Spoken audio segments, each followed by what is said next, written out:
Before she was a Charlie's Angel, before she used Ben Stiller's, hair gel in There's Something About Mary, Cameron Diaz had a very short stint in the adult porn industry. Actually, it was more of a softcore bondage smut video. In it, a 19-year-old Cameron can be seen behind the set, getting ready for her fully exposed photo op. The camera pans to her as she yanks a shirtless guy with chains, all while being topless. Ironically enough, the name of the flick was She's No Angel. The entire video is more awkward than it is provocative because Miss Diaz tries her best to look sexy as she pouts her lips and exposes her boobies. Once she landed her breakout role in The Mask, she tried to get the video erased, fearing it would tarnish her image in Hollywood. In 2003, the director of the film tried to blackmail her, asking for $3.5 million in exchange for the naked photos of her during the shoot. He instead got 3.5 years in jail. Today, at the age of 42, she is still doing all she can to obliterate any remnants of the video. Just like her recent movie, aptly named Sex Tape, Cameron is constantly trying to block the distribution of her porn past. But alas, it's made its way onto the web.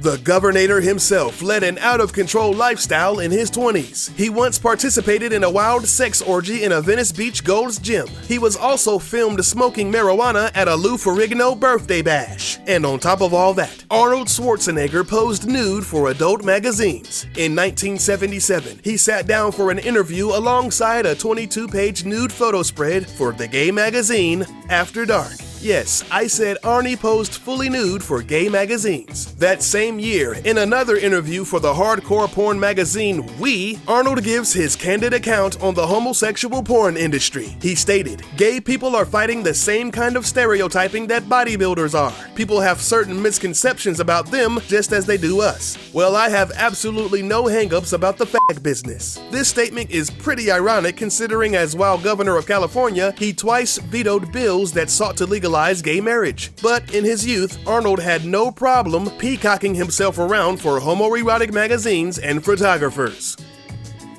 Everyone's favorite friend, Matt LeBlanc, was a naughty boy in the early part of his career. Before he was on primetime, he was on Showtime. The famous actor starred in 4 steamy episodes of The Red Shoe Diaries, a series of softcore erotic films in the 90s. The show was narrated and hosted by X-Files star David Duchovny, who even had a couple of sex scenes in the show himself. Dimly lit settings, filtered camera lenses, and clever editing to emphasize every thrust added to the show's sensual appeal. The bare-bottomed bad boy LeBlanc seduced women in elevators and even on the back of motorcycles. Well, somebody over at NBC must have liked what they saw. Soon after starring in that series, he landed his breakout role in the hit sitcom Friends, where he would go on to make $1 million per episode. In one episode of Friends, they joke about Joey being in a porno, which is a tongue-in-cheek nod to his brief stint in the Red Shoe Diaries.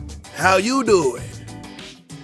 I know it's a little hard to believe, but the stuntmaster himself, Jackie Chan, did a pornographic film. In the early 70s, Jackie was working as a stuntman on various kung fu flicks. In those days, even being an extra in Bruce Lee films didn't pay much. He thought he could make a couple of extra bucks doing something less than ethical. So he auditioned for the part of a lusty rickshaw driver in the Hong Kong raunchy comedy porno, All in the Family. The movie shows a fully naked Jackie Chan plowing his co-star, the notable Chinese porn actress Linda Chu. The movie did considerably well, raking in about $1 million at the box office in 1975. In a 2006 interview, he admits to starring in the film and actually has no regrets about it, stating, "I had to do anything I could to make a living 31 years ago, but I don't think it's a big deal." Yep, Jackie Chan definitely went from hobiz to showbiz and doesn't care in the least.